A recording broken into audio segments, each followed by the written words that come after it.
Alright, we are back again. We are just listening to the menu music. Since it just puts us in the right mood, right? It's a nice theme. Alright, let's resume life. Okay, I think we got cursed last day. Maybe. Oh, give me a second. I think maybe we should reduce the music volume a tiny bit. I'll do that in the OBS side. Give me a second. Okay, hopefully that should be okay. And yeah, we got cursed last time by this terrible wizard. His name is Jumble Murdersense, and we need to find a cure at some point. More than anything, it's just annoying, right? He keeps on saying hiccup, and if you look at the combat log, it's just filled up with hiccup. All the other relevant information will be gone. So it's a real curse, even outside of the context of the game. Okay, so these are the 3 training halls. So one is for warrior. Ghysis the Crooked. Did we talk to this guy? I remember hearing the word Ghysis. Oh, what the hell? Sorry. Ghysis. Okay, what about journal? Gi. Oh, I don't remember where I've heard his name. I know I've heard his name somewhere. There are a bunch of sensates and Ghysis. Slaughtering Tanari. Tanari are butchering. And from the human point of view, it's ice not promoting. Back here, lids and crack here, bone boxes. Soul steaming, slaughtering Tanari are butchering. Is it some sort of song? From the human point of view, ice not promoting one. Back here, lids and crack here, bone boxes. It's an all steaming heap of. I don't know what this is. Let's talk to him. This squat 100-old man still has broad shoulders. This squat 100-old man still has broad shoulders and scarred, calloused hands of a worker of warrior. An aura of weary despair seems to hang about him. He appears to be giving a lecture at the moment. Oh, this is a lecture. Okay, stay for the lecture. Right now, listen up. This is the seminar of the war. If you here to listen about the blood war, take root. If you are not, you are in the wrong. All your bust lump of soft, comfort-loving Sicilian limberstems out of here. Okay, it's going to be really difficult to translate his slang, but let's try. The blood war, more boring than listening to a governor recite laws. Let's find some young sensate who needs to be indoctrinated in the ways of passion. He waggles eyebrows in anticipation. No more. I want to hear this. The man suddenly throws a dark eye over the audience as if looking for something. And further, if you are Tenari or Batsu, Jump your scaly hides out of the door. Is it jump or lump? I don't know what I'm supposed to add in front of this. Jump your scaly hides out of the door.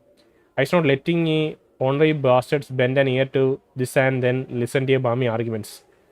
Do we have any Tenari or Batsu? No. Is she half Tenari? No, I think Far from Grace is Tenari, right? Keep listening. Was there no discussion on who's right? Behind you, you hear the sounds of something large leaving the lecture hall. It just tells the blood war from the human point of view. It's not promoting one side or another cause. They both stink in different ways. Okay.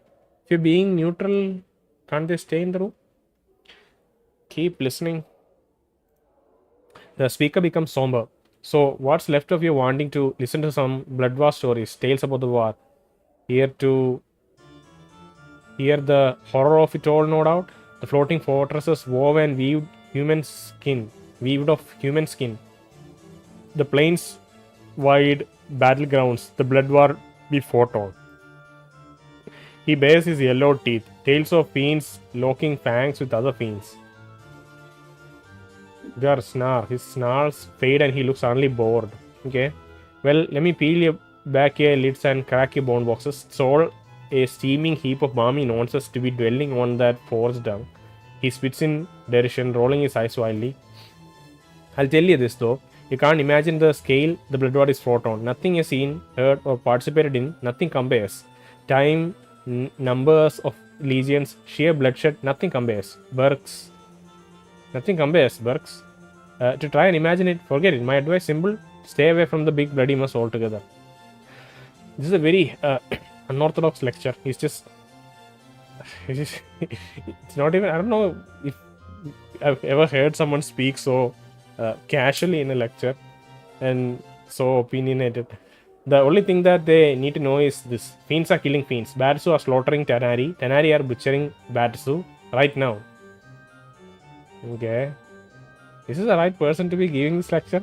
Batsu are slaughtering Tanari. Tanari is butchering Batsu right now. He spits again. Neither's winning. Don't think either can win. Biggest stalemate this side of eternity. Thank the powers. This side of eternity. That's a nice phrase. That's it. He shrugs. That's it. I'll be answering any questions he got for me now. Ask a question. What's your question, Qatar? Can't you give me a little more on Blood War itself? Who started the Blood War? you got a right to be curious what started this big old swording soupy mess in the first place. What set the friends to locking horns in the first place, biting and clawing at each other until that was only the reason they were alive. Go on. Similar, they met, he says. Nari and Batsu cross each other one day and like two drunken bigots they start fighting. That's simple. He frowns.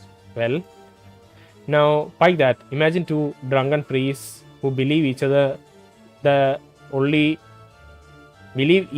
the only way to live. Now make those priests ripped with scales and fangs and horns and a cruel streak 7 leagues wide and put them in a itty bitty sorting cell. And you have a good idea of the love that can spring forth. And here you have it, the original Blood War. Why are the two evil races fighting? One believes that evil should be nice and orderly. One believes evil should be chaos, running rampant across the plains. Both evil, but doesn't mean they can agree on anything. Bad blood. Each wants to exterminate the other, so only their brand of evil remains. They hate each other like go on. He wrings his hands together, trying to find the right words. You see, they don't hate like we hate. We don't even know what hate is. We have only one word for hate. We have one word for hate. They have, his voice drops, thousands upon thousands. Their meaning twisted and piked like bodies. That's why they fight. Okay. Can't you give me a little more on Blood War? If I were to boil it down, it'd be this. The Blood War has been going on damn near forever and will keep on going until damn near forever itself gets penned in the dead book. Damn near forever itself gets penned in the dead book. The Tanari, the champions of chaos, are evil and evil are trying. The Tanari, the champions of chaos and evil, are trying to storm the green colored dung out of the Batsu, the champions of law and evil. Chaos and evil and law and evil, okay. They butcher each other over how each of them thinks evil should be, if you can believe that. What do you think would happen if someone stopped the Blood War? You can't make any piking difference in the war. It's too swording big. You're a stone, a pebble, an ocean. That's a pebble in... You're a stone, a pebble in an ocean, that's a pebble in another ocean, which is a pebble in another ocean, and so on and so forth. Till the stenchkos come home. As a pebble, your goal is to be noticed and not noticed and sink to the bottom with the rest of the drugs. Yeah, we've also heard that the Blood War has been going on for like an unimaginable amount of time. Like there is no meaningful word that's there in human language to describe how long the Blood War has been going on. So every aspect of this Blood War seems to be so like inconceivably large or like, yeah, unimaginable. I don't know how much of that is true, right? It'll be fascinating to see that scale in some way. It's difficult to imagine the scale of something when, beyond a point, it just becomes like words. You can't really imagine what that scale is. Go on. If you could make a difference, which you can't, you shouldn't try. If you could make a difference, you shouldn't try, because then the planes would tumble on down. The planes would tumble down, why? He holds up his hands like pillars. The Blood was like a big bloody support beam propping up the planes. Kick it down and a lot of the planes would come tumbling down with it. A lot of baggage rests on the back of the war. He suddenly braced like a donkey, laughing bitterly. The biggest, nastiest pack animals on the plains gone. He grins cynically. Besides, as some say, war's great for business. He laughs hollowly, then looks as if he could suddenly cry. Never mind. Never mind that. Another question. Are you alright? You seem pained. The man smiled sadly. Aye, listen, Cutter. I'm no priest, nor would want I to be one. But hear this. Keep evil out of your heart. When you die with evil in your heart, your spirit falls in the lower planes where you become a petitioner. Petitioner? What the hell is a petitioner? Go on. Any guesses as to what happens then? Petitioners in the abyss and Bator get twisted into foot soldiers and get to fight in the blood war for all eternity. He chuckles, shaking his head. So that's a dark and the why. Dark as to why the Battle Centenary and can corrupt all they touch, because they need more troops. Heed this. Keep evil far from your heart, Burke. So if you die with evil in our heart, we go to this place called Abyss, and like they kind of recruit us as soldiers, or repurpose us as soldiers maybe. And the Abyss is like, I don't exactly know where Abyss is. Maybe it's part of the Bator or part of the Tanari, like part of the lower plains maybe. Maybe it was mentioned, but I kind of forgot where it is. And also another aspect is that we have the main menu screen where the exit is actually Abyss. So we know that Abyss is maybe a bit more important than just some of the other normal lower planes. Okay, it's raining heavily here. I'm not sure if the audio is picking that up.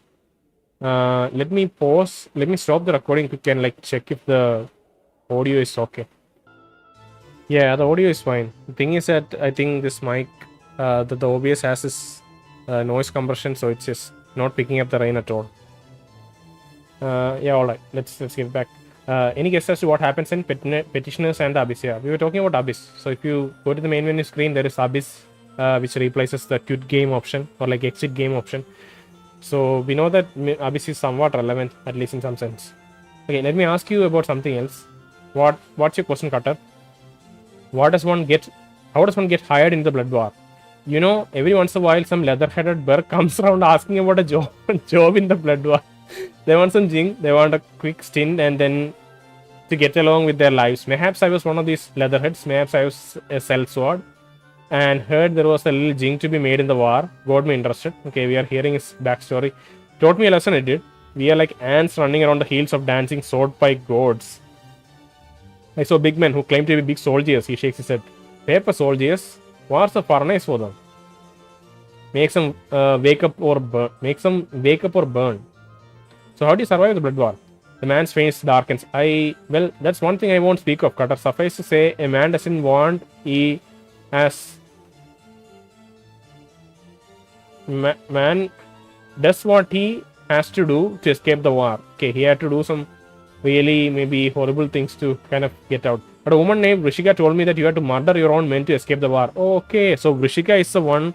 I think maybe we have heard his name twice. Maybe once it's from the Splinter where he mentioned all the lectures and the people taking the lectures. And the other is when Vrishika got one of her items from Ghysis. And she mentioned that he had to kill his own men to arrive here. So we didn't expect to find him here. So he has a dark history, and he has all that like resentment and maybe even like some self-responsibility or like reflection in doing this kind of lecture to everyone. And the sensei, it's look at him just standing around. Alright, but a woman named Rishika told me you had to murder your own men to escape the war. It might hit him, it might touch an arrow if he asks this. The man's face becomes red with anger. Watch him on the Cutter. That's a lie. Foul lie. Are you balmy, joining the fiend over the war and believing every word of it? That's what he told me. I don't say I took it as a truth. I tell you what happened, Burke. He sighs and calms down slightly.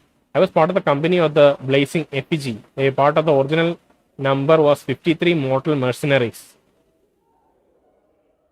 A part of its original number was 53 mortal. I tell you what happened, Burke. I was part of the company of the Blazing Effigy. A part of its original number was 53 mortal mercenaries. Though only 9 of us remained, camped somewhere in Avernus. We were awaiting reinforcements for the next battle. Go on. Well, my tour was nearly done. Then, in fact, I was to leave after the battle.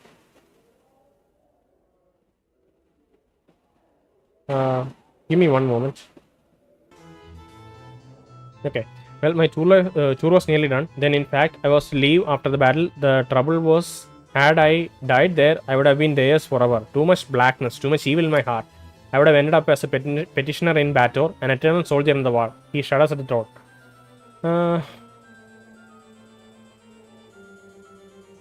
In fact, I was to leave after the battle. The trouble was, had I died there, I would have been okay. What happened? Me and 2 other lads fled like dogs. That's what happened. We scurried across the plain for a handful of days before we came to this great pillar of living deads. An awful sight. It was. They jabbered and hissed at us, calling for us to come closer. The night I stole away from the others. That night I stole away from others and went to talk to the pillar. And Ghysis shuts his eyes and rubs his temples. I asked this pillar how I might be freed, how I might escape Bator, and told me in exchange for two of my brothers. He is quiet for a moment, biting on his knuckles as if fighting back tears. To me, at the time, it was just math. Okay. Told me in exchange, and it told me in exchange for the two of my brothers. Okay. Still sounds like you murdered them to me. He nods. Not sure if I'll forgive myself. Now, I'm just a soldier who's looking for a place to die, trying to erase the staining of evil, cleanse my inner Ghysis before I die and return to the blood war. I lecture here to keep people away from it all, to prevent them from ever having to make a choice like that. Perhaps I should spread your word around Ghysis. I'm sure people would love to know exactly how we made it through the war. For a moment, I thought we were like giving him some. We were like kind of helping him somehow, or like being compassionate with him. But this seems like an evil choice, so we'll say that's fine. Right. This is the last bit. Then some of you are sensates, so I got one thing to say to you. Don't sign up to see what the Piking Blood War is about. Don't be a balmy idiot. Use a sensory stone if you got to know, but stay the hells away from anything to do with the Blood War for real. Keep listening. It is just not worth it. It is, for a moment, a great pain crosses a man's face. It looks as if he's going to weep. Not worth it at all. That's the end of the session. So farewell. Alright. This horned old man still has broad shoulders. He appears to be giving a lecture.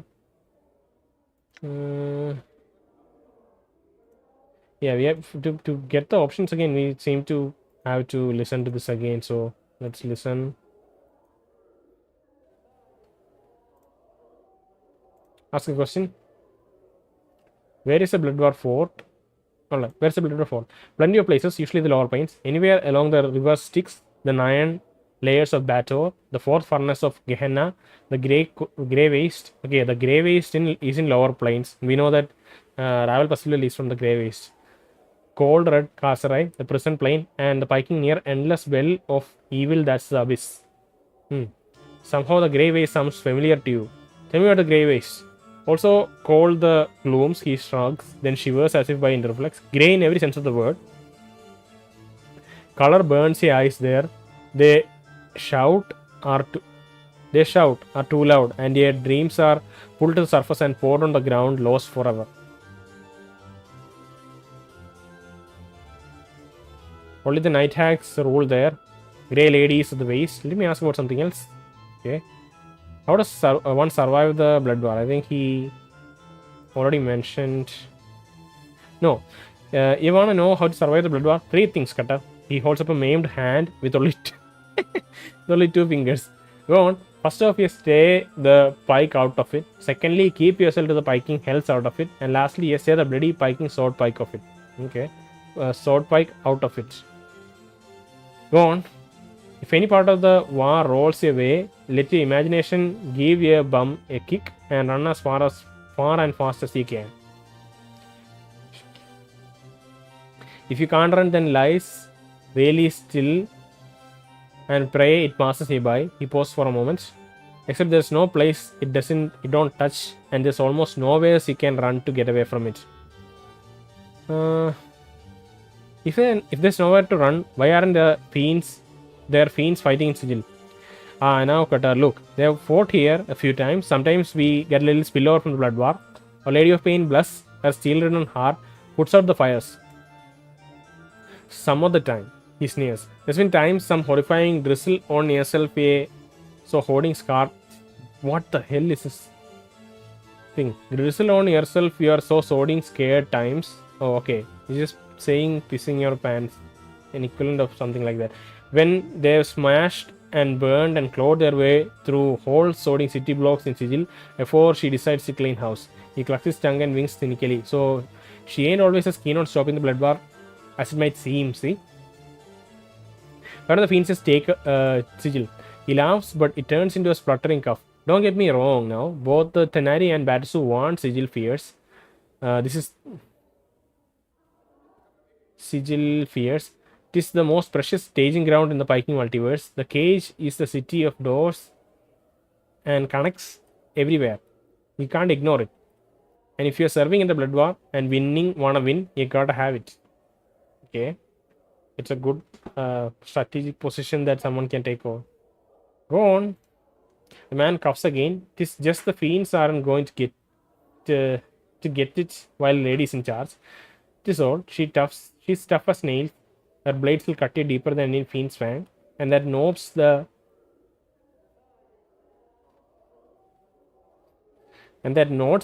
fiend's stems like a wouldn't believe. And that notes the fiend's stem. One quiet lady, her hands tucked in her sleeves and holding back the blood war all by herself. He laughs bitterly. I don't find it hard to believe that a woman can stop the blood war. But fiends are still allowed in sigil? Damnably certain. They can't brawl in the streets too much. So as neutral ground, sigil allows them to rattle their bone boxes without trying to murder each other. Sometimes they chat it up with each other here. The peace don't stay that way for long though. Also, just cause they can't butcher each other in the streets don't mean spies, recruitment and blackstabbing don't still go here. They fight battles with lies and words, but sometimes it's all the bluster and blather, and the safe houses about too, places where they can cool their talents for their next skirmish. Go on. And they like to recruit here too, looking for boys fresh off the plains with a little greed in their hearts, and they can make part of their glorious army. He stops speaking to peer closely at you. Perhaps they recruited you once, Kata? You look like you have tasted in the war. Yeah. Perhaps. The war leaves a scar on you, Kata, you know?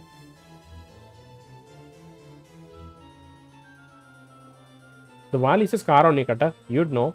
And you'd know you never want to go back. Your temples begin to throb painfully as you consider the man's words. The memory begins to surface. Try and recall the memory. The lecture hall begins to fade from the view as terrible visions begin to seep up from the base of your mind. Visions of a place where seasons are like nothing you've ever felt or heard or tried to shut out. A place where prayers go unheard, falling like stones to the earth. Vein-colored lightning flashes across things that were once sky, but now boil beneath your feet and scream when you brush against them. You are under the head of a large band of men, passing through dark canyons where walls skewer moistly. And beat like a heart, wearing only your own blood as clothing.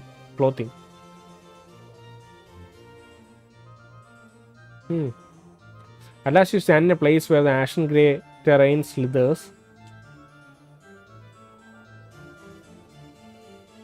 Like a mass of snakes, coiling around your ankles and whispering your evil to the earth.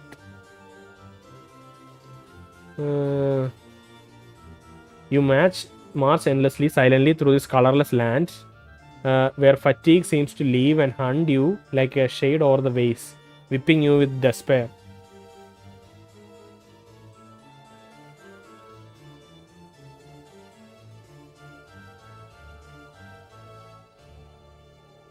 You march endlessly, silently through this colorless land, where fatigue seems to leave and hunt you like a shade over the ways, whipping you with despair. In time, you and your ragged men who follow you come upon a hag sitting upon a mound of gigantic writhing larvae, poking at one of the slime-covered things with a broken talon. You indicate one of the men to run forward and speak with her. The hag's grating voice carries to your ears. I would speak with him, she said, then cackled. Her eyes gleam as she points you out to the man, the handsome one that leads your ragged column. I would speak with him, and that is all you can recall. Okay. What are you feeling alright there?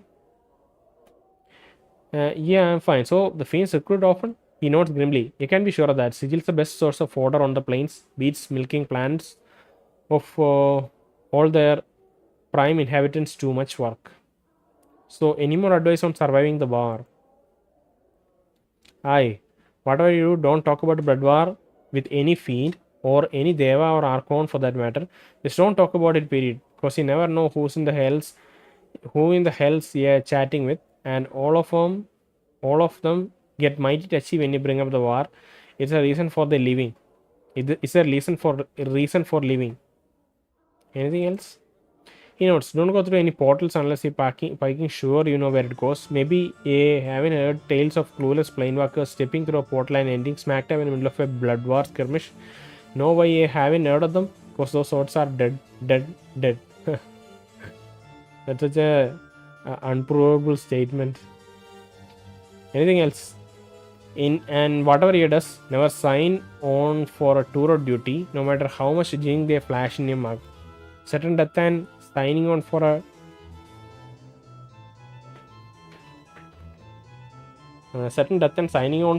tour in the blood war are the same thing, Kata. Why sad? Chances are when you sign up, they peel ye, so your tour of duty is still time itself grinds too hard. Even death wouldn't be a release, cause then you'd sing in the lower planes and get dredged back up as something worse and worse before. Were before.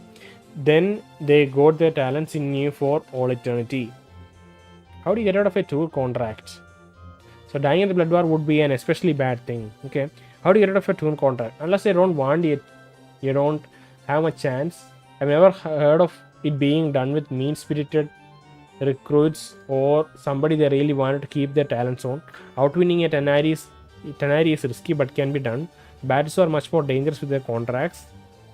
You sign one of those, you're damned for life. You might try a little garnish and try and dab them, and they might let you make a run for it. But where would you go? There are so many hells. And dying in the blood war would be an especially bad thing. If you were evil, sure. If you are good, you'd go to another plane to spend your afterlife, but you'd still be a deader. Now for me, I still got a lot of evil to wash from my soul, and if I died in the lower planes, they would have had me lock, stock and barrel. You go to another plane when you die, can you explain that? Go talk to that other death lecture if you want the dark on that. I cannot explain it as well as he, though he's twice the fool and might scald you with the hot air roaring from his mouth. Okay. How did you get out? I think he's already said that. Ask another question. How does one survive the blood war? You want to know how to survive the blood war? 3 things, Cutter. He holds up a maimed hand with. Oh, okay, I know we've had this question. Describe the Tenari. The man notes Tenari pay better than Barisu, but you need to be 2-faced or 3-faced and have a bunch of ice sprinkled all over your body. Because you can't ever turn your back on them. They're chaos. The ones with whim and whimsy in their hearts, trust or upholding their word aren't high on their list. Okay. He sniffs and shrugs. They don't care what happens so long as something happens and it's evil. Mostly they attack the Batsu and keep Batsu to keep from killing each other. That's cool. Not cool, that's interesting. Let me ask about something else. Batsu, the man notes. They don't usually pay as much as Scenari, but they don't break their written word. They're smart though, several hundred-fold smarter, and they've been making contracts since the time began. They know how to peel someone for their words. They do. Sign and most likely you'll be peeled and hung to dry in their legions. They plan like bastards. They put more thought and preparation into a single strategic skirmish than most human armies devote to an entire campaign. He sniffs and scratches at his chin. They usually assemble their forces on awareness, the first layer of battle. So battle seems to have multiple layers somehow, which I guess Cantrin would have explained maybe, but I don't remember at the moment. What's awareness like? What sorts of forces serve in Blood War? What's awareness like? Awareness, the man remains as if recalling the place caused physical anguish. It is inhabited by 1,000 and those preyed on the damned. The red flecked lands of the noxious sands The reflect lands of noxious sands and blistering fires that scream across the landscape. That was my taste of Bator, the layer of awareness. Terrible place. What sort of forces serve in Blood War? All sorts, aside from various mortal bergs from across the plains, Abyssai and Cornugons, Lemurs and Nuperibo, Succubi, the list goes on and on. My god, this is such a long dialogue tree. Alright, tell me about the Abyssai. They're the truth grunts in the most Batsu army. In most Batsu armies, there's different sorts, black scale ones being the weakest and most common. Corn guns are dead hard cutter. It's rare to see more than a few of them together, though sometimes they form a band of elite troops. Usually they lead lesser forces like Abyssai and mortal mercenaries into a battle. What about lemurs? Lemurs are these things that look like melted people. I know little swords that regenerate even as you are killing them. They are oblivious to danger or pain, and so will never run away from a fight. Mostly good for dying on the front lines and not much else. So what other sort of forces? Nuperbo. Fat little pikers that have these tiny heads, deaf, dumb, and blind. Wow. Deaf, dumb, and blind. They exist to die on the front line. Hard to kill too. Even the most wee bit of them grow back to a whole one if you let it be. Succubi. Tenari, lovely but dead evil they are. They seduce mortal to try and drag them into the abyss. He notes too far from grace. No offense, my lady. None taken, you are quite correct. You asked everything above. And you asked Batis, right?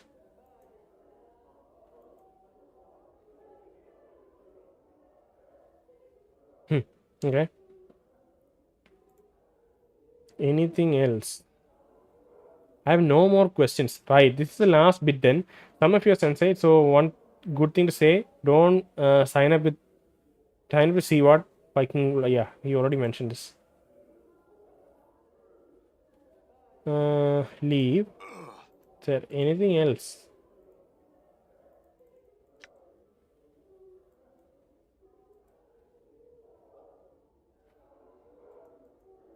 Let's keep listening and get to that section where they give us. Yeah. The only thing you need to know is this. Fiends are killing fiends. Bats are slaughtering tonight. Nari are butchering bats. We've already. God. Alright. So you tell us no tales of the Blood War. So he just gives his rambling on how, like, not to get involved with Blood War. And then just kind of simplifies it as just Tanari fighting Batasu. Nothing more. But we are going to specifically ask if there are any tales of the Blood War he can tell us. He's already said a bunch of stuff about Blood War, so we have sufficient information now. Alright, let me give give me an example of what meat means to them. They'll get some mean-spirited mortal mercenaries together, maybe a drop a few million strong, and let them slaughter each other for no real reason at all. They'll get some mean-spirited mortal mercenaries together, maybe a drop of a few million strong, and let them slaughter each other for no real reason at all. A pointless battle or some power-forsaken piece of land. Guess where all these souls go? Yeah, where? Their souls sink into the plains or the evil they fight on, where they can be ripped from the soup or the plain and set to fight against again as lemurs or mains or whatever the Viking sword those little fiendish dung heaps become. The more of these swording petitioners they get, the more troops they have. Not sure we have heard that response before, but at least there was a similar story earlier. Okay, I think no questions actually. Stop listening and leave. Alright. Ignis hears you. It shall be done. Yeah, he's just giving the simplistic explanation. So that is about the the Blood War. And I guess this is the training hall. And this is another training hall. It's another training hall. I think that's how it is, and we don't have an entrance to this hall, so we'll have to go out through the hallway and come back in. Alright. So yeah, I'll take a break, and after that we'll continue with this room. That is like a very long conversation. Let's come back later. Alright, we're back after a day's break. Let's continue the exploration of our Festhall. So there's a barrier here, which when we encountered a barrier just outside Hive, I thought that was his name, but apparently not. So let's try to talk to him. This person is practicing various combat maneuvers on a wooden training dummy. They seem far too busy to speak with you at the moment. Okay, it's going to be the same dialogue for everyone. Barrier in training. This person is breathing heavily and is covered in a fine sheen of sweat, as if they had just finished some strenuous exercise.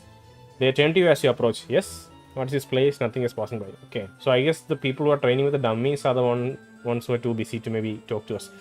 What is this place? They nod towards the training dummies. The warrior's training chamber. Where's the trainer?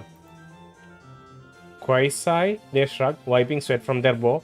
Somewhere in the Festhall, most likely. He's hard to miss. His skin is grey. Skin is like grey stone. Okay. I know we had to do something with Ghysis. Let's search Ghysis. Oh god, where did I have such terrible memory because I'm playing it in such... Oh my god, there are lots of... No, there are two descriptions for Ghysis. Ghysis, whom I met in the Civic Festhall, told me he is what is known as Ghysis of Earth, the offspring of an elemental creature of Earth and human. Oh, okay, he's a stone statue-looking person. Ghysis, the combat instructor in the Civic Festhall, instructed me in the way of stone. While much of its philosophy is of little use or even applies to me, being a creature of flesh, I can use some of its tenets to make myself more difficult to wound in combat. I guess we gained additional armor class or something. Let me check the statistics screen to just see. We are armor class 6. I remember us having armor class 5 though. Did we take off some of our equipment to reduce our armor class? Okay, yeah, I think what happened is I remember us using the remove curse ability. So I guess using that item has the effect of using that spell as the effect of removing this item maybe. Because I don't remember unequipping the item, sorry. Yeah, remove curse. So if I use remove curse on ourselves. No, it's not. Cast remove curse. Right. Okay, yeah. Once the cast is complete, it'll just auto unequip from our hands. Wait, what is happening?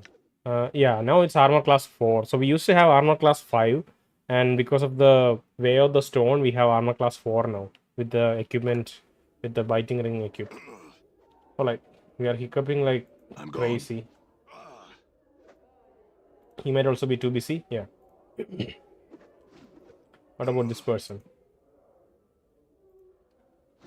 What about you? This person is breathing heavily and is covered in a fine sheen of sweat. Alright, I think there's something else in the room here. No other people to talk to. Okay, there's a question mark here. The sparring enemy has suffered much abuse at the hands of warriors in training. Okay. Same thing here. The rack of wooden sparring weapons hold nothing of interest to you. The rack of wooden sparring weapons. Yep, same thing. Same thing here. Alright, let's keep going. There is Jumble Murdersense. Let's try to apologize to him again. Attack him, leave. If we attack him, I think we'll just aggro everyone. So let's just... unless we attack him in a corner without any visibility for others. Let's try that once. I want to see if this... I want to see if the game permits that. We'll just quick save again. Let me just close the door first. That no one's here. Alright. Alright. I haven't had this much fun since the last time. You're still hiccuping. Chromatic ore, bronze ring, bronze bracket. Yeah, I don't think that serves any purpose though. We are still having the hiccup, so we'll probably have to get rid of it from some other NPC. And we have maybe blocked the quest for Requind. So let's quick load again. Done. Alright, what's this? Thief in training, thief in training. Alright, let's see. Oh, how is a thief in training going to utilize a training dummy? Is he going to pickpocket the dummy? This person is trying to remove items from the pockets of a stuffed mannequin, which is suspended from a frame and hung with various bells and chimes. Each time the person touches the mannequin too forcefully, it jingles loudly. That's a good way to use the dummy, I guess. Alright. What about the person standing beside? This person is casually examining the bell-laden practice dummies strewn about the chamber. They look to you as you draw near. What is the place? So I guess they're using the term they here, which means for either male or female, they're just gonna have the same dialogue maybe. It's a thieves training chamber. The dummies over there are for practicing purse cutting and pickpocketing on. That's all I wish to know. Thank you. Okay. Is there any named NPC here? It's kind of difficult to see because all of our party members kind of spread across the room. It's making it difficult to... Yeah, see, there's an important NPC here. Ellie Havelock. I guess this is probably a female character, right? And we still have the same dialogue. Okay, Ellie Havelock, can you talk to me? Oh, wait, can you talk? Hussa, look who's arrived. Ellie shoots you a wicked smile. Welcome to my stomping grounds, Cutter. Ready to train? Have we met him? My god. You might have met him earlier. Yeah, I am. Right. Here, let's see you take this from my hand, Cutter. He extends his arm. A single copper coin lies in his palm. Grab the coin. You flick your hand out, but Ellie's too fast. Good enough, though. Cutter will continue. Alright. Ellie notes. Now you understand that you go to drop your current profession, right? Are you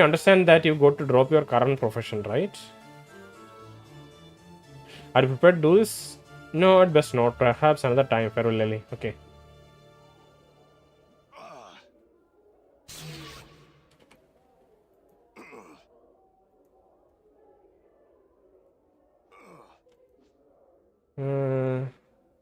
Yeah, I think we are done with this room. Oh, wait. No. The maze around his pocket, purses, pouches, and dozens of tiny bells. Anything else? Any other question mark? So I'm being a bit more careful about clicking on question marks now because I've got a feedback about how I missed the fact how I missed a potential clue in the foundry. Not clue, like basically how to progress a question in the foundry. So we were supposed to click one of the question mark looking thingies. Yeah, and it was supposed to trigger an interaction, which I just kind of missed. Mage in training, okay. So all mages in training. They're shooting the targets, I guess, okay. The rusted iron plate bolted to the wall is pitted, corroded, cracked, melted, and scorched in various places. This rusted iron plate, alright, okay, alright, it's fine. This person is carrying a sheaf. I don't know how to pronounce that word. Sheaf of papers and unwound scrolls. They occasionally pause to look through them and read portions of what's written about practicing elaborate hand motions. What's written aloud? Practicing elaborate hand motions as I do. They look up as you come to stand before them. Greetings. What is this place? This is where aspiring mages can come to train and study. Many wizards took their first step in the art as fledgling sorcerers here. Where's the trainer? I don't know where Lady Thorncombe has gone. I would suggest you try the sensoriums. She spends much of her time there. They lower their voice, frowning. Perhaps too much. Okay, maybe that's enough to get her off this post and make Salabish, like maybe pitch Salabish as the leader. We won't do that. Salabish is kind of a yeah, you know, he's not a good person. The sensorium. Ask Splinter just inside the Festhall's entrance of them. You cannot reach them yourself, but he will take you there. So if you want to go to sensorium, we'll have to talk to Splinter.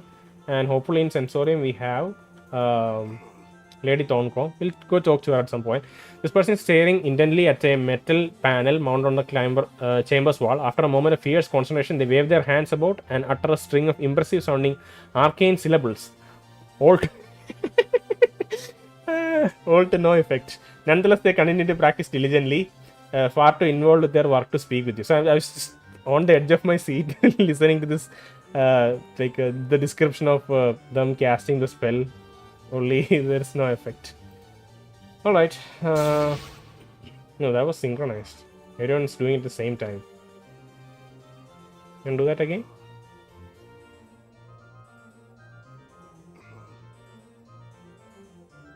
They stopped doing that. Yeah, it was synchronized for that one time. Alright, let's go here. Eastern Lecture Hall. Oh my god, I can't handle another lecture, so we'll...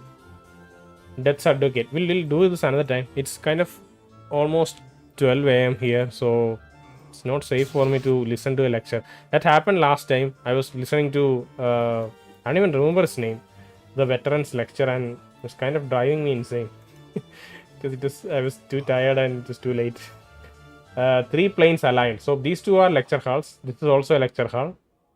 Yeah, this is also a lecture hall. So we'll visit the lecture halls later. We'll just go look around a little bit more before. Ignis, that's not the way. Come here, this way. Powerful Grace, come on. Get your shit together. Okay, alright. Oh, there's another statue. It's another grey statue. We know that. Okay, we found the grey statue somewhere here, right? Kwasai was posing as a statue. Did he move his place? Move his location? I think this is a real statue though. What's this? Okay, we know that in one of the Sensate's halls we have one of our journals. So it might be interesting to read that now, because that's bound to be interesting rather than kind of tedious or boring. Merriman. Oh, we know Merriman. This is the person whom Juliet is trying to... No, wait. Did we talk to Merriman? No. Let me pause and just go through the quests again. Splice up Juliet's love life. Mondague. Mondague was the one that's involved with Juliet. And it's Dolores' keys. The Merriman is the one who has the keys to her heart. So looking at him, it may be safe to assume that it's probably like a spell or something, which kind of locks her heart. This man looks like a bitter, cantankerous old codger. His mouth is twisted into a frown that becomes even more severe as he notices you coming his way. Merriman, my name may be, but Mary I am not. Off with you, young one. No time for the likes of you. He goes into a fit of coughing from the exertion of shooing you away so loudly. Calm down, mate. We still need you alive to finish our quest. Wait, Dolora wanted me to speak with you. Okay, let's quick save and talk to the guy again. Merriman gives you a sore, withering look. Go away, he says. Dolora wanted me to speak with you. Merriman eyes you suspiciously. That's so. About what, Well, she says you are a first love, and that so long as you hold the keys to her heart, she'll never be free to love another. She told you that, eh? I'm surprised. Perhaps leaving her under Miss Grace's tutelage did what I couldn't. Started to develop her feelings. In any case, he pats a pocket on his tunic. I won't just give the keys to you. What do you want them for? Wait, those are literally the keys to your heart? He notes. They are. Dolores, a construct. Didn't you know that? A creature of sorcery and clockwork mechanics she is. And one of the finest creations. Merriman says. We know that the what's their name? Modrons are looking at Dolora. Maybe that lines up pretty well. Now that she's a clockwork mechanics. Oh, you know what? There was another tale that was told about a Modron getting infatuated with some sort of a clock. Maybe that's Dolora. Maybe he's he's not a Modron though. Merriman sighs, but cold without emotion or character.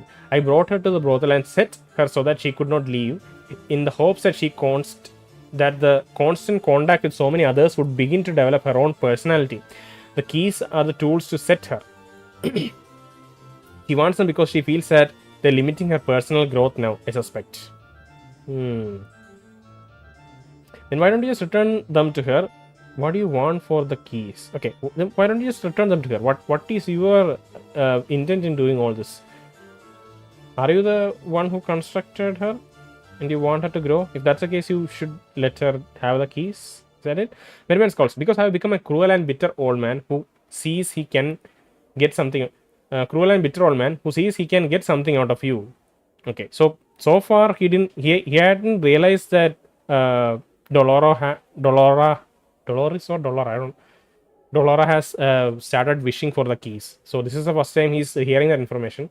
But when he hears that information, he's kind of trying to take advantage of us, like needing the key from him. Go on then. What do you want? I want to forget. I lived almost 150 years now, and I've seen every sensory stone I've cared to in this grand heart. I have little time left to live, and I'm too weak to go out in search of wholly new experiences. So I need to find a way to forget them all. That way I can start again in my final days. Okay. So do I just wallop you in the back of the head or what? Okay. How can I help? I need something, some item, some concoction that'll allow me to forget, like a draught of river Styx, something like that. Right. I'll return. I'll find something. Return if I find something. Farewell. Do we have something from the curiosity shop that helps us in our quest here? Obviously, I don't remember.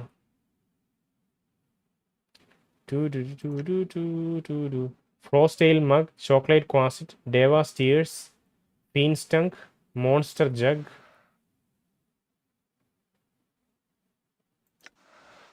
Fiend stunk? No, not fiend stunk. This is for a different purpose. This is a small glass vial uses Deva's tears. Deva's tears are said to soothe the most savage anger, even that of a fiend stunk. Okay. Apparently, some moron foolishly asked the wizard what it was like to be intoxicated, and these goggles were fashioned. When this lens is equipped, the wearer becomes braver, stronger, but can't see the targets too well. That's fine. Frostale mug will keep things icy cold. I don't think we have anything at the moment that will let us wipe his memory. Anor, tongs, Forge hammer, Lady of Pain. I wore. We don't. I don't know. So that's Merriman. Let's check our journal to remember where we can find our journals. Oh, damn it, game! Come on.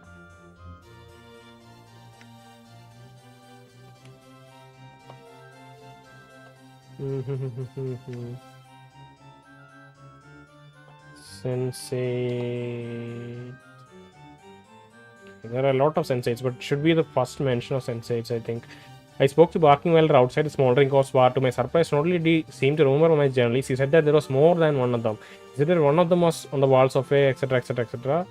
Another was in a cupboard in my guest room in the Hall of Sensates, and that there were others to be found as well. I don't know how much to trust this information, but he actually seems sane when he mentioned the journals. Okay, so let's try to find our guest hall. The Ignis, the stray cat. Come here. Let's go this way.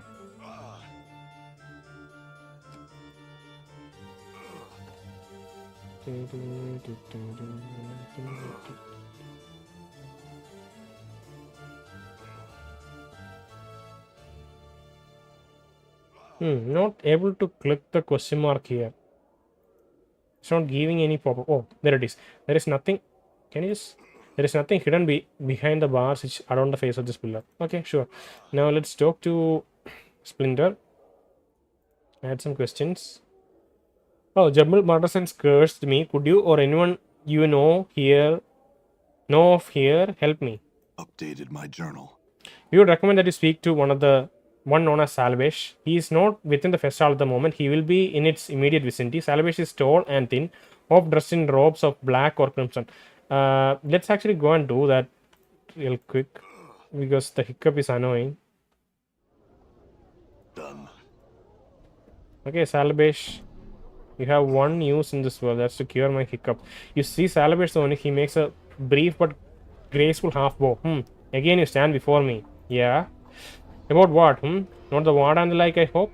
Plenty of more common folk could answer such questions. I'd just as soon redirect you to one of them.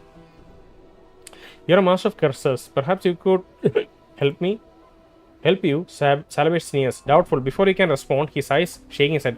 Well, perhaps I could help you. What troubles you? Jumble Murdersense cursed me.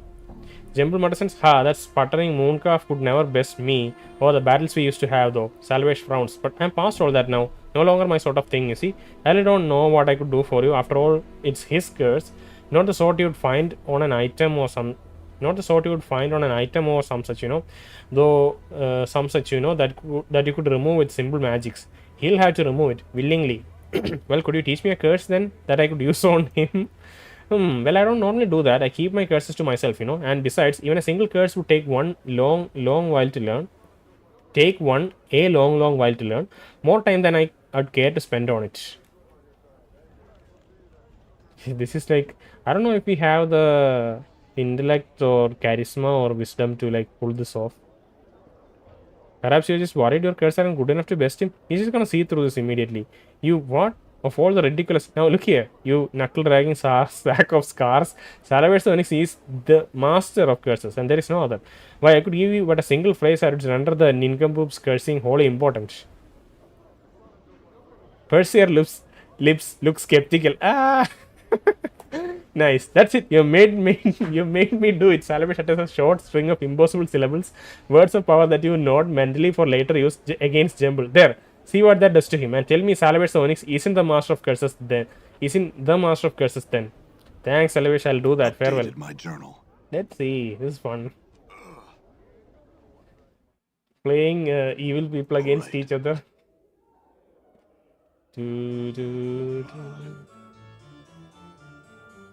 Okay, where is the Murdersense?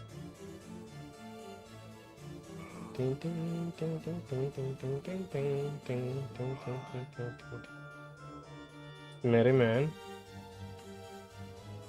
Where did Mr. Murdersense go though?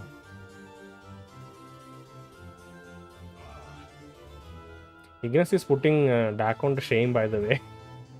Dakon has learned after traveling with us for so long, but yeah, it's fun to watch Ignis just... Where is Jumble Murdersense though? Come on. Are you hiding behind these walls? You know what we could do? We can just send everyone in different places and just get a larger vision cone. I'm not sure if that'll work. Yeah, you spread the party around looking for Jumble Murdersense. I hear your words. Your path is mine. I'm gone. He seemed to have disappeared. Did he walk in one of the lecture halls?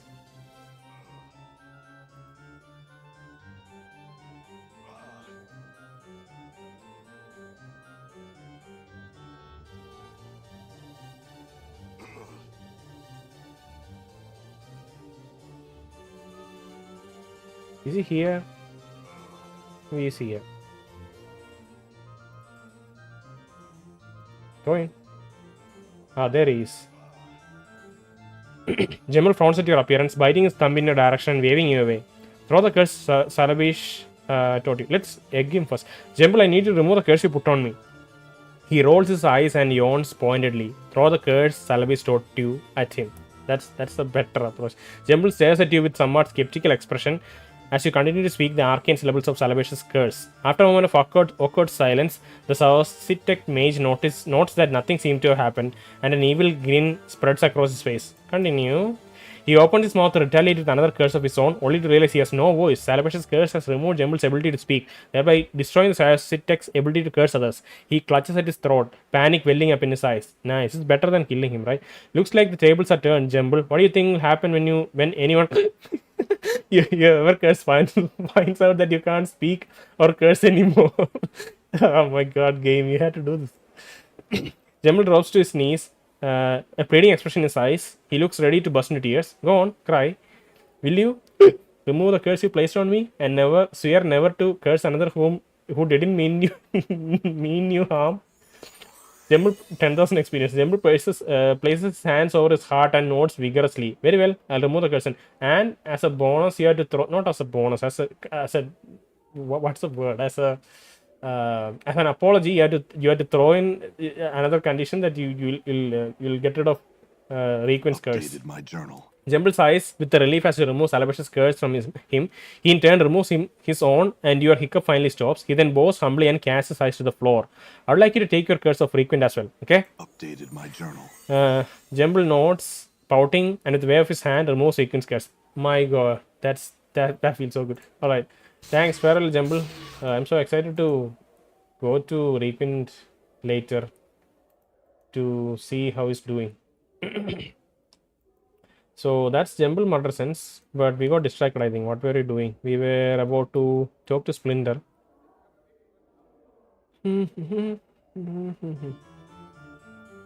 Alright. Okay. How can you help me? Can you show me to the sensoriums? There are two. The public sensorium where the visitors may use sentry stones for anywhere between 10 and 50 commons, and the private sensoriums. Wait. I want to rust first.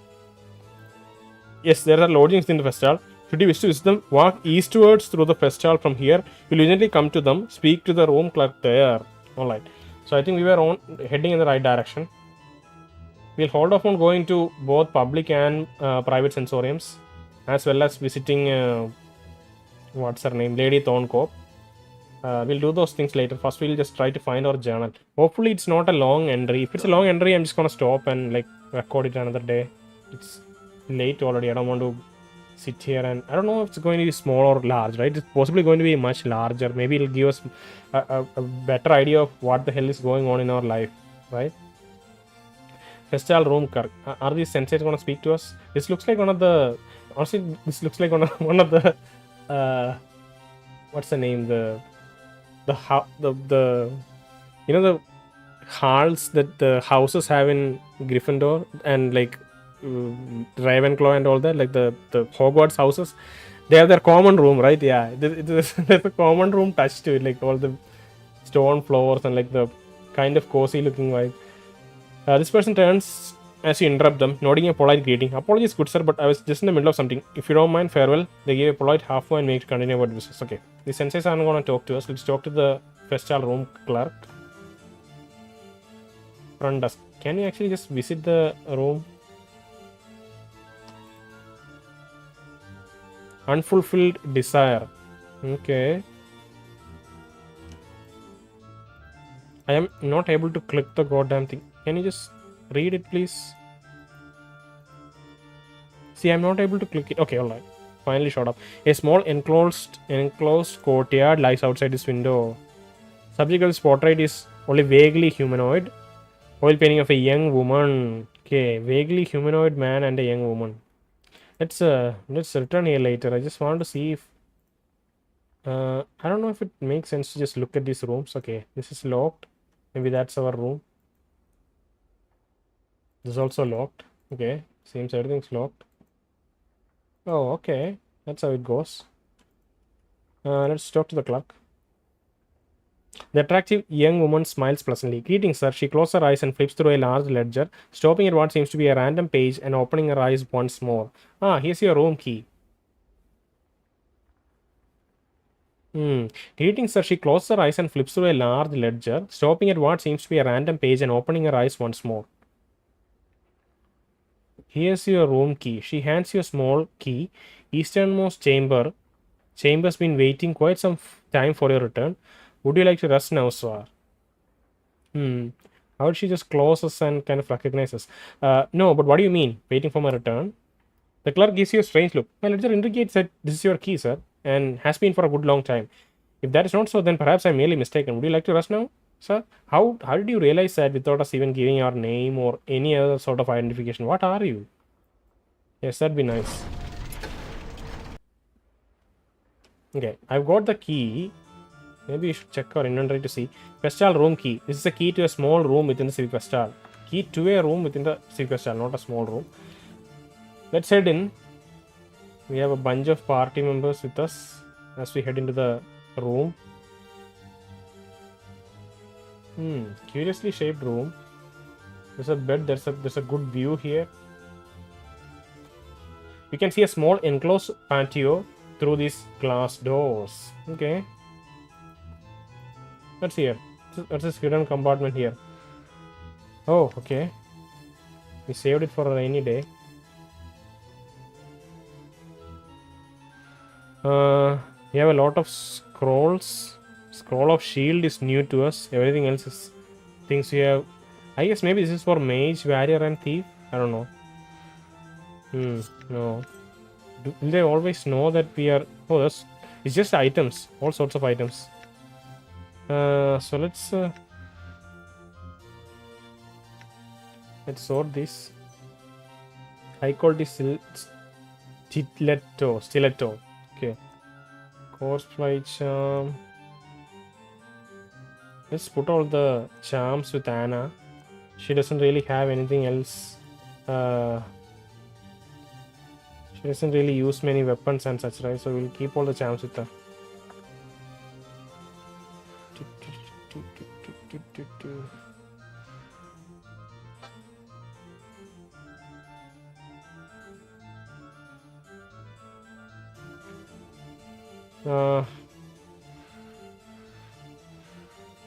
Alright. So there is nothing here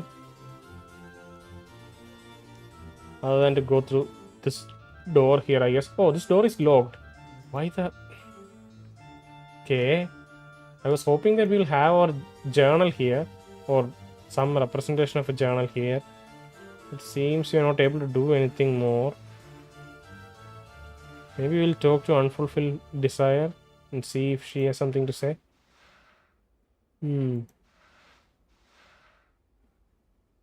Let's take the scrolls.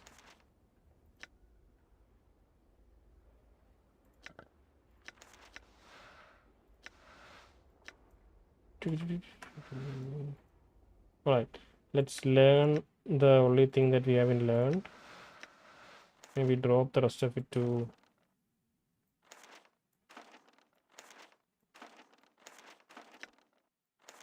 I'm not sure if Dakon will be able to learn it. Oh wow, Dakon is able to learn all of these spells. We'll probably fill up his slots with normal spells though, so I'm not sure if it's going to be useful.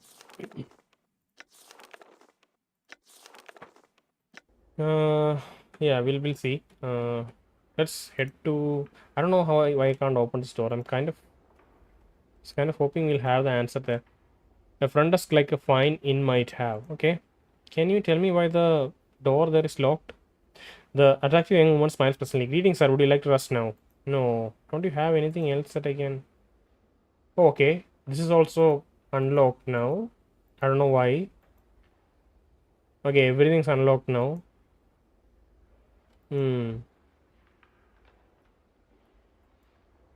Wow, this is a large room.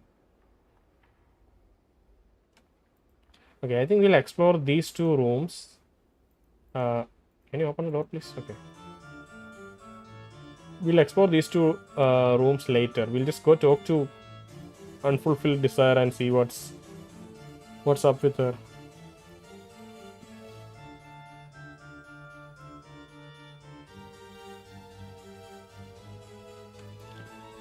Okay. This woman before is incredibly attractive. There's some intangible aura about her that makes you want to speak to her. As you step up to her, she glances at you coyly, then gives an knowing smile. Un-fulfilled desire. Okay. Greetings. You want something? Yes? She hisses the yes, drawing it out slowly, sensually from between her teeth. I can help. Name your desire, and I shall provide it. I love the Festhall. Okay. The woman ignores Maud, her eyes locked with yours. She smiles, awaiting a response. I want you. I want weapons of power. I want magical items. I want magical spells. I want knowledge. I have some questions. I want my memories returned, all of them. What do you have that I might want? Okay, let's save. And maybe we'll try out all the options for this particular NPC. Maybe. Not sure. Not sure if it's limited to just one thing. Maybe she'll just let us have one thing, right? Okay. What do you have that I might want? All that you might want lies within my reach. What little I do not possess, I can obtain. Speak your desire. Okay. Is she the journal? God damn it. Maybe she's the journal. For a small second, I was thinking maybe she's some sort of a journal. All my memories returned, all of them. She smiles. Much may be forgotten in a lifetime, and much more in several lifetimes. Much may be forgotten in a lifetime, and much more in several lifetimes. I can help you. She studies your face closely. Explain to me the ways in which you want these memories. Speak to me your cravings and I shall speak to you of the price. I misspoke. I don't want them back. What proof do you have that you could return them to me? I want them back. Is that not enough? Describe the way in which you want your... Okay, if this is the way they'll describe our memories, and we don't have an option to pick an option, but we'll just say the option is that we'll describe it, and so it's a specific way we're probably going to describe it. But I want them back. Is that not enough? Okay, so that's maybe about the price. You're asking, do you what? I don't get that. Okay, what proof do you have? Could you return them to? What proof do you have that you could return them to me? She doesn't seem to move, but suddenly her hand is touching your forehead, a finger dragging along your temple. Only this, you feel as if the fog in your head has been peeled away, briefly enough to catch a glimpse of remembrance. But before you can focus on the memory, the fog rolls back in. Only this, only tell me why you desire it. Speak to me your craving, and I shall speak to you of the price. Okay.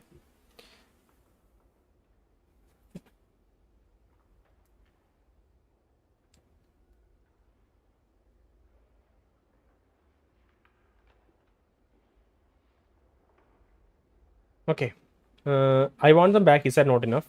Her smile hardens. You must give your desires voice and emotion, or it is as dust to me. You must convince me that you truly desire what I can impart, or it shall not be yours. Okay.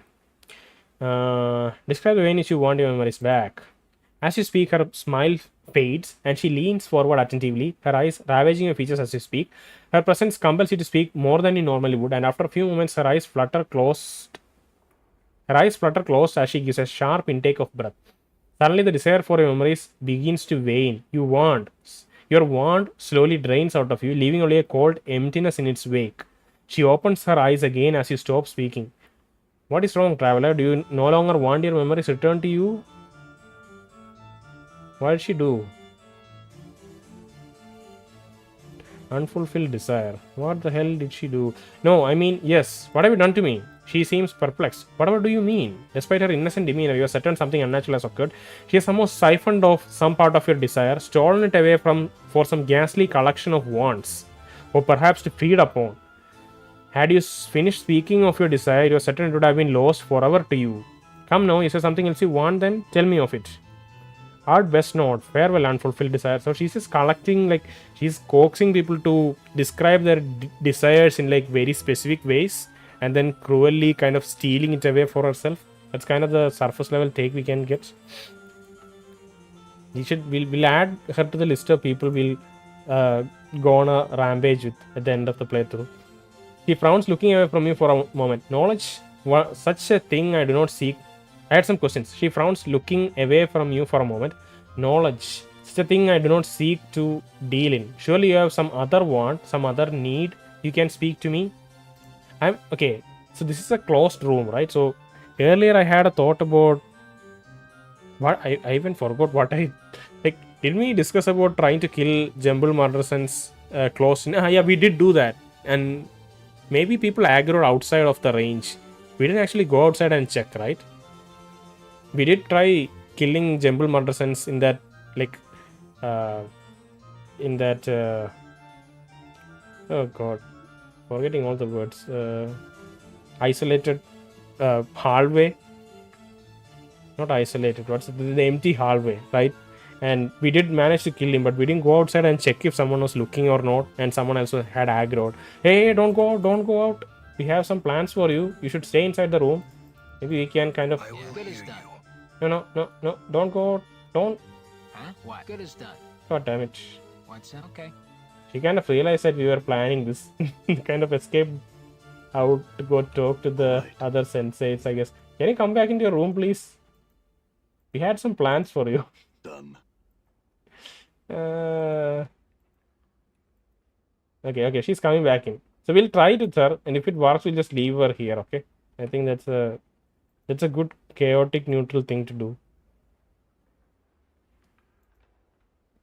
Alright. Ignis, I choose you. Yes, my master. Choose you to close the door. Close the door? Ignis, close the door, please. Okay, I don't think Ignis understands what closing a door means. Maybe Dakon does. Okay, these people don't know how to close a door. Okay, Dakon's waiting outside. That's our story, okay? Alright, let's see. No, Dakon. Everyone else. Alright, go. I haven't had All this right, much nice. fun since I'm gone. the last Okay, no time. one else has seen. And she has a battle axe. Alright. Save us spell 19. What even happened? Unfulfilled Desire takes 1 missile damage from Ignis. Save us spell 19. Takes 2 fire damage from Ignis. Oh. It's just Ignis's attacks that just downright killed her. And it's even just like, I don't know, very 2 plus 1, 3 damage was enough. Maybe 2 would have been sufficient. Okay, well, I think we have done something kind of horrible, but I'm okay with it. We're just gonna explore our dark nature in this playthrough. Maybe this incarnation of Nameless One will prove to be the worst.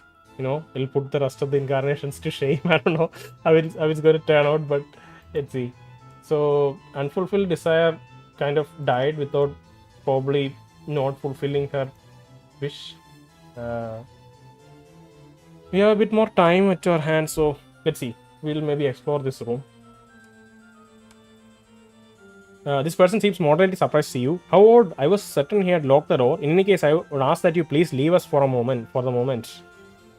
Of course, farewell. Okay, so this is a private room. Container locked. Let's It is I. let's get Anna on that. Might as well. All right. Ready, Endure. why not? In Some top enduring performance. mortal wrong. Alright.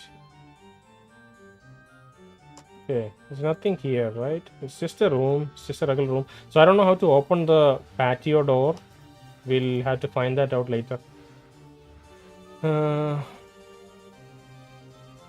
Oh, maybe this sensei has a different dialogue. The person seems moderately surprised to see you. How odd, I was certain. Okay, it's the same dialogue. Oh, wait, that was maybe the wrong. Of course, farewell. Alright, let's leave. Let's talk to the clerk. Hopefully, she doesn't realize that one of her tenants is missing. The attacking woman smiles. Not right now.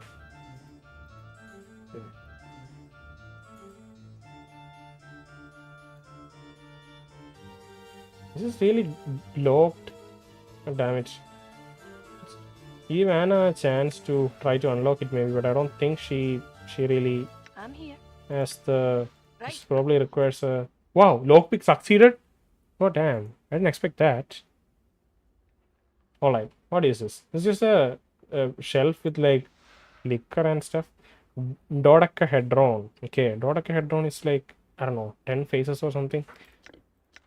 Maybe 12. Scroll of Fire and Ice. This is a level 5 spell. 30 feet radius globe. Okay. Saving throw special. A red spear of fire and blue spear of ice shall streak forth.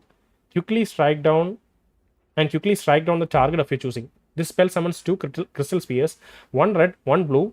That strike a specified target. Upon impact, the red spear explodes into a fireball 30 unit radius that will inflict 3 to 8 points.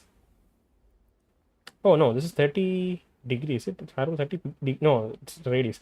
Inflicts 3 to 18 points of fire damage upon all within range, while the blue spear explodes in the same area, causing 3 to 18 of cold damage to all within range.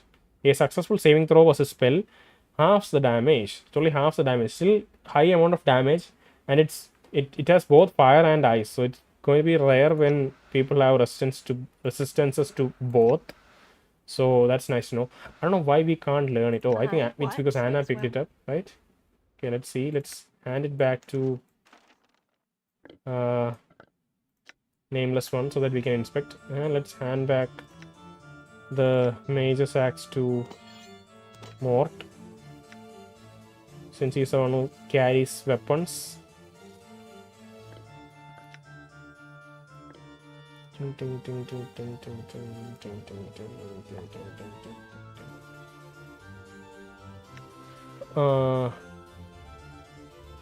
Okay, so let's look at the dodecahedron. This heavy dodecahedron, about size of both your fist balls bolt together, seems inexplicably familiar to you. Its texture is cold and smooth, but whether it's metal or stone you cannot tell. Okay, a certain almost intangible tension runs over the object, as if it were ready to spring into air at any moment. Okay, so this is probably our diary. I'm not sure how long this conversation is going to be, so I think we'll hold off on checking this for now. We'll stop the episode here, and Alright. next day we're probably gonna spend some time looking at the diary, and then yeah, exploring rest of the Festhall. It seems like a pretty large area to explore, honestly. So we'll call today here.